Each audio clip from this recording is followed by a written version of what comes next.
दह दह गंगा हो, दह दह जमुना, दह दह गंगा के आड़ार, ताही तरे चढ़े ले दुल्हा सुंदर दुल्हा, चितवेले चारों ही घाट।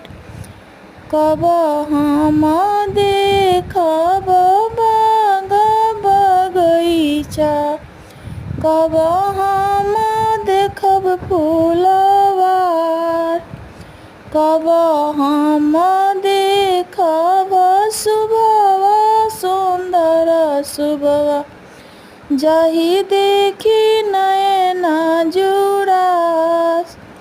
दुल्हा दुल्हनी मिली चौका चढ़ी बैठले, दूल्हा पूछले एक बात, हम तोहि से पूछिले सुबह सुंदर सुबह, कौन हई अम्मा तोहार।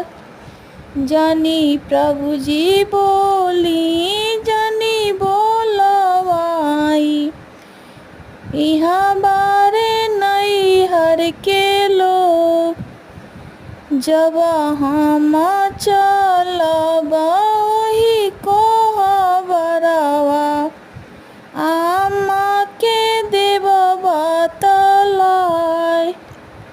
पियरे के ओढ़ना पियरे के डासन, पियरे के सोरहो सिंगार, जेकरा ही अखिया झरा झरी लोरावा, उहे हई अम्मा हमार।